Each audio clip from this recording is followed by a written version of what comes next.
जय हिंद दोस्तों, it's live growing India में आपका स्वागत है। I hope you are doing well. चलिए स्टार्ट करते हैं। आपका पार्ट 2 रहेगा। आपका 1 से लेकर 15 जनवरी तक का कॉन्सेप्ट बिल्डर हम आपका सीरीज चल रहा है। करंट अफेयर्स का एडिटोरिया का ये सीरीज चल रहा है। इसका प्लेलिस्ट बना दिया गया है, उसमें आप जा करके बाकी के वीडियोज को आप देख सकते हैं और उसको डाउनलोड करके आप बार बार उसको रिवाइज कर सकते हैं। कॉन्सेप्ट क्लियर है, टॉपिक से क्लियर करते हैं। इसका हम 8 पेज तक कंप्लीट करवा दिए थे, उसके बाद आप कंटिन्यू करते हैं। हीट एंड केस से संबंधित इसका कंप्लीट करा दिए थे। नेक्स्ट आपका है सागर, लाल सागर में संकट के बारे में हम चर्चा करते हैं। चलिए स्टार्ट करते हैं सीधे टॉपिक पर। हुती विद्रोही द्वारा पश्चिम और अरब सागर में वाणिज्यिक जहाज़ों पर हमला की श्रृंखला में नवीनता में मार्शल द्वीप ध्वनिंकित तेल टैंक मार्टिन लुआंडा एक मिसाइल हमले की चपेट में आ गया, जिसमें से 22 भारतीय और 1 बांग्लादेशी सदस्य सवार थे। इस हमले के विरुद्ध जो है भारतीय नौसेना के निर्देशित मिसाइल विध्वंसक INS विशाखापट्टनम ने त्वरित प्रतिक्रिया व्यक्त की। यह कार्रवाई हुती विद्रोहियों द्वारा गाजा में इजराइल की कार्रवाइयों पर प्रतिरोध के रूप में देखा जा रहा है। हुती विद्रोही यमन सरकार के साथ एक दशक से जारी संघर्ष में शामिल है। हुती आपको कहाँ पर है, तो यमन सरकार के साथ इसका संघर्ष जारी है। हुती आंदोलन के जरिए जो है बिंग यूथ में खोजी जा सकती है, जो कि हुसैन अल हुती और उसके पिता बद्र अल दीन अल हुती द्वारा 1990 के दशक के शुरुआत में स्थापित एक पुनरुत्थानवादी समूह था।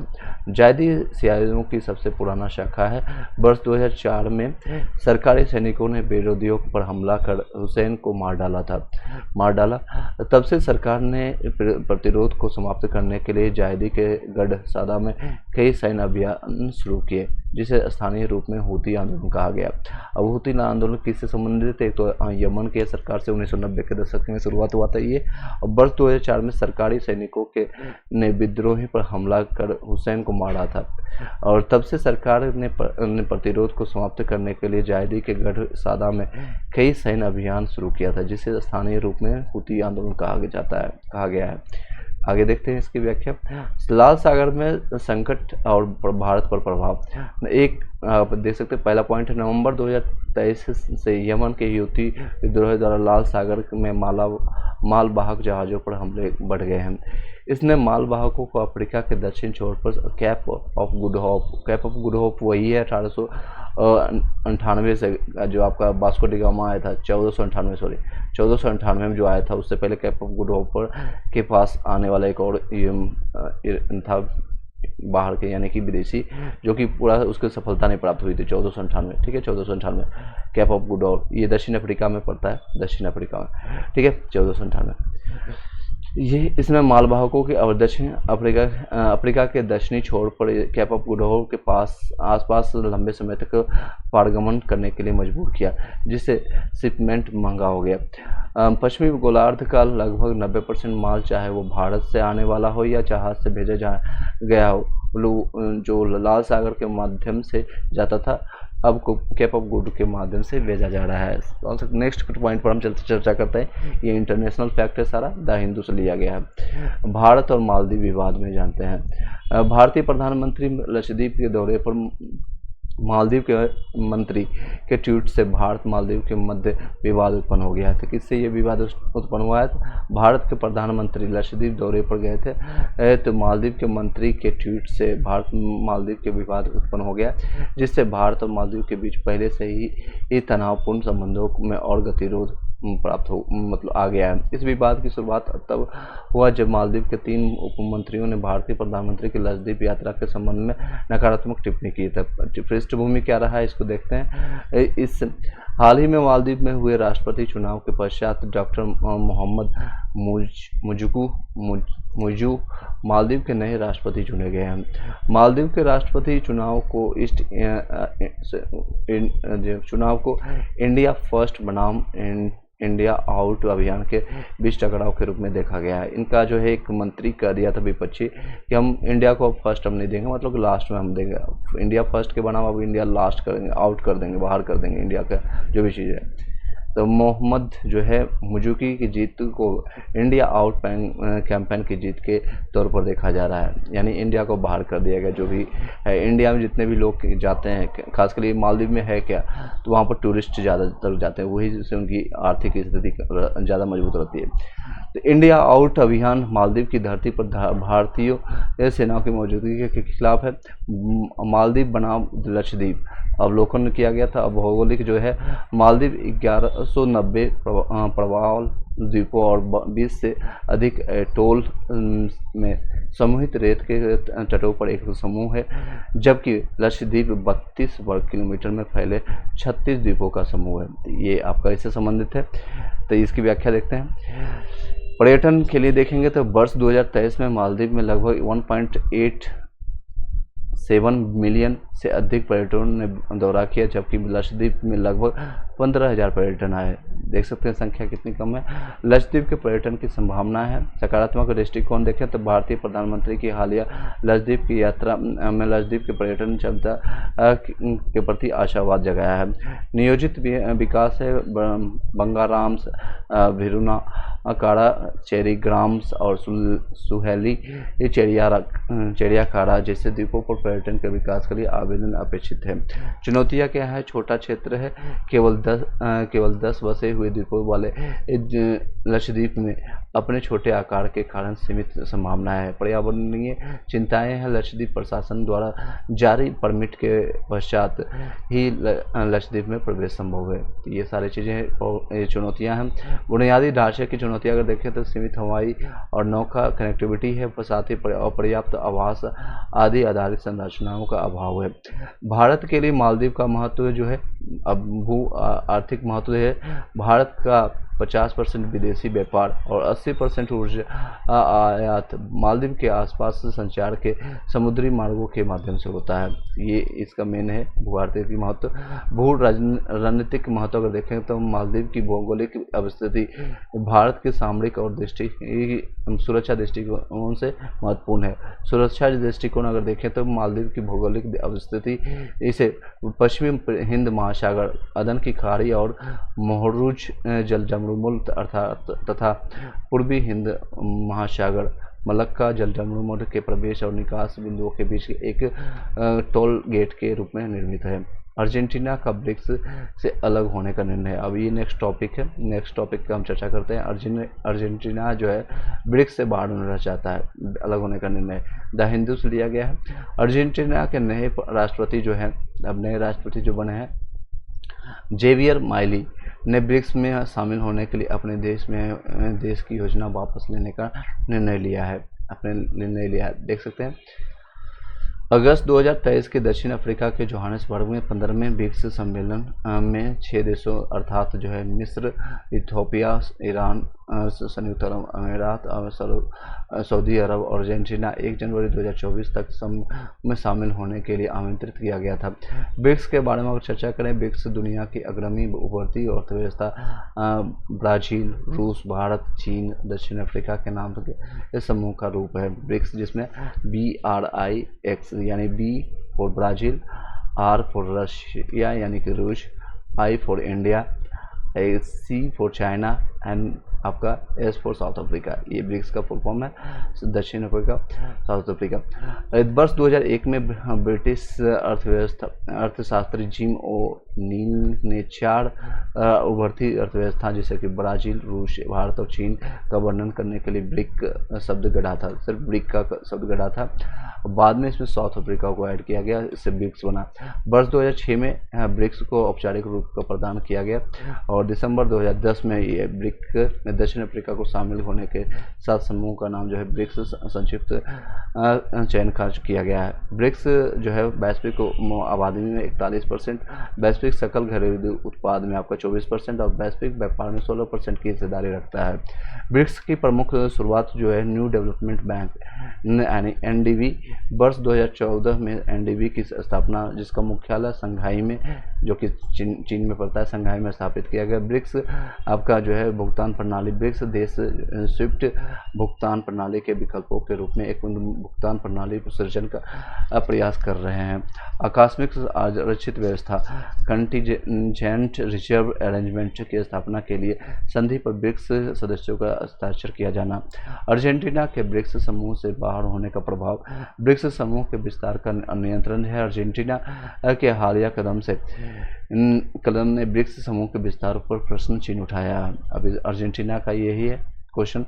और लैटिन अमेरिकन आर्थिक प्रभाव जो है, अर्जेंटीना लैटिन अमेरिका की सबसे बड़ी अर्थव्यवस्था में एक है। लैटिन अमेरिका ऐतिहासिक रूप से वैश्विक शक्तियों के रूप में रुचि का क्षेत्र रहा है। अर्जेंटीना का हालिया कदम इस क्षेत्र में ब्रिक्स की उपस्थिति को कमजोर करता है। कम्युनिस्ट विरोध नीति है। अर्जेंटीना के नए प्रधान जो राष्ट्रपति है, नए राष्ट्रपति चीन विरोधी है। इसे वैश्विक स्तर पर चीन की स्वीकार्यता को के समक्ष चुनौती के रूप में देखा जा सकता है। तो ये याद रखिएगा क्यों, क्या है पृष्ठभूमि, क्या प्रॉब्लम है, मैंने अच्छे से बताया।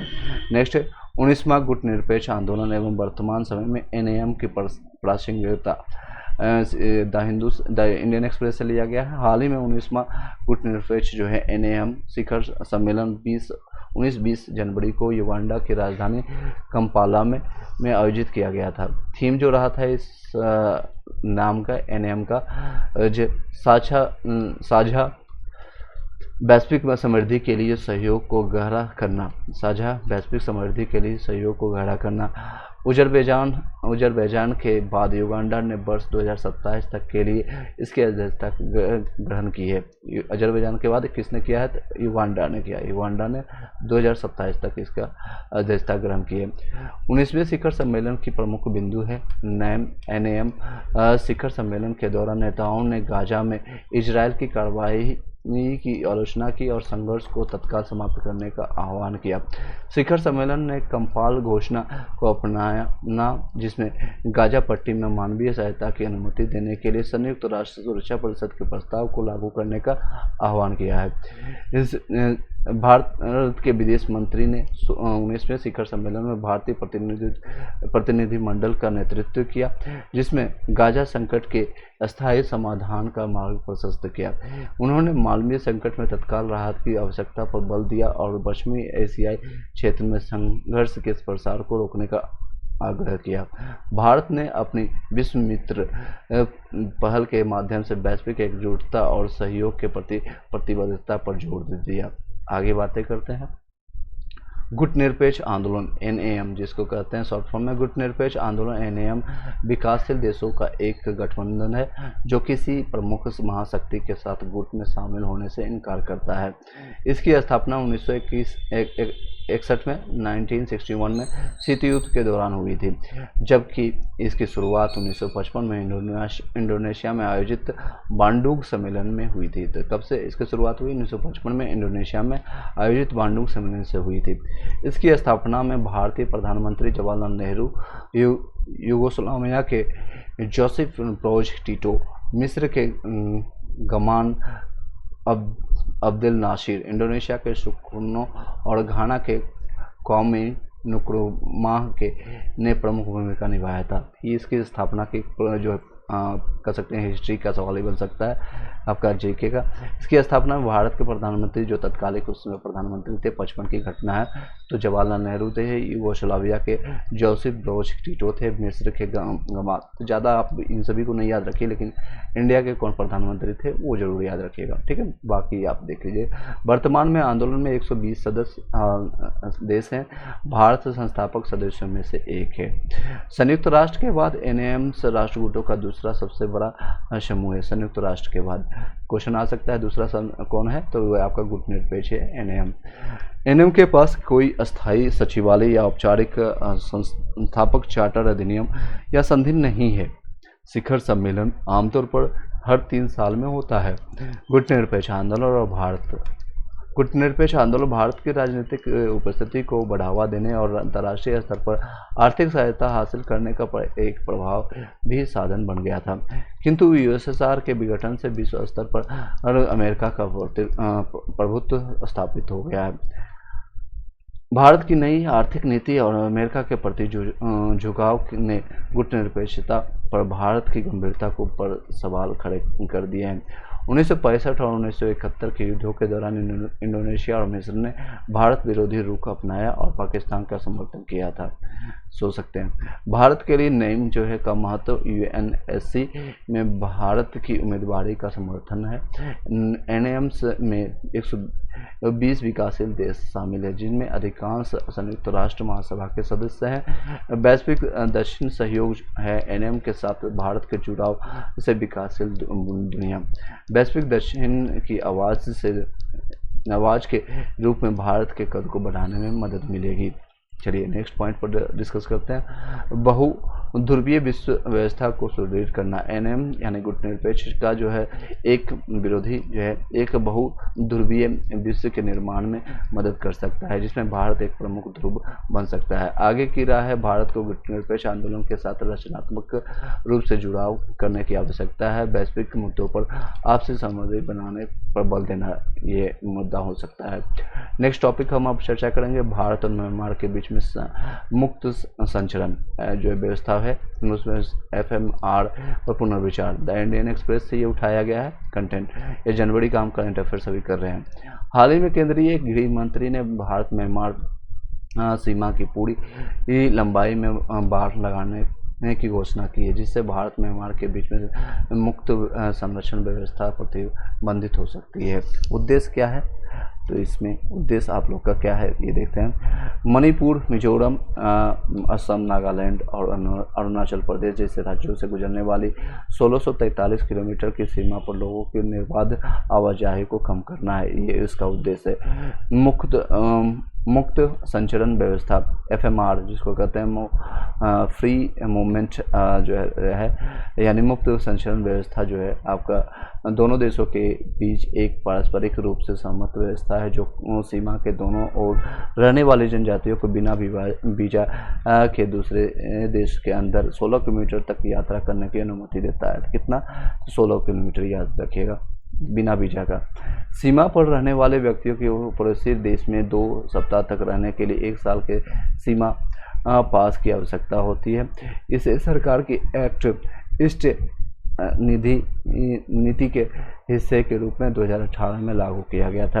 एफएमआर का उद्देश्य है क्या, आपका स्थानीय सीमा व्यापार को सुविधाजनक बनाना, राजनीतिक संबंधों में सुधार करना और सीमावर्ती निवासियों के लिए शिक्षा और स्वास्थ्य सेवा तक पहुंच में सुधार करना, ये इसका मेन उद्देश्य है। चलिए और इसको कंप्लीट करते हैं।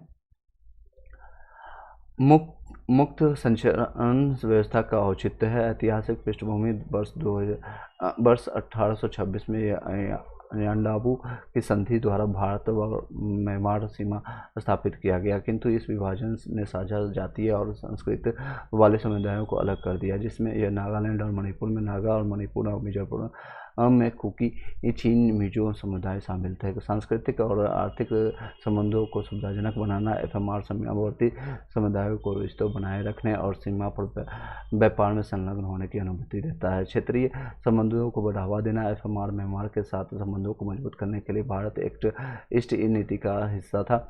मुक्त संचलन व्यवस्था को खत्म करने के कारण अवैध प्रवासन होता है। हालिया में देखा जाता है, हालिया में मणिपुर संघर्ष में म्यांमार से भारत में आदिवासी कुकी चीन लोगों का अवैध प्रवास प्रमुख कारण रहा है। रोहिंग्या संकट भी देखने को मिला है। रोहिंग्या संकट एक मानवीय और मानवाधिकार त्रासदी है। रोहिंग्या शरण की तलाश में पड़ोसी देशों में विशेषकर भारत और बांग्लादेश चले गए, जिसने भारत म्यांमार संबंधों को तनावपूर्ण बना दिया है। नशीली दवाओं की तस्करी और हथियारों का व्यापार, खुली सीमाएं और एफएमआर का दुरुपयोग तस्करी और विरोधी गतिविधियों को सक्षम बनाता है। आंतरिक सुरक्षा, बिना बार वाली लंबी सीमा नियंत्रण और राष्ट्रीय सुरक्षा के लिए चुनौती प्रस्तुत करती है। चलिए आज इसी को यहीं पर रखते हैं। Thank you so much. ऐसे ही इस प्लेलिस्ट को आप देखते रहिए और अपने अपने नॉलेज को, करंट अफेयर्स को, कॉन्सेप्ट को बिल्डअप करते रहिए। अगर आप बोलेंगे तो स्पीडी का 1 लाइनर फैक्ट में जो 1 MCQ है उसको भी हम करवा देंगे। Thank you so much. Have a nice day.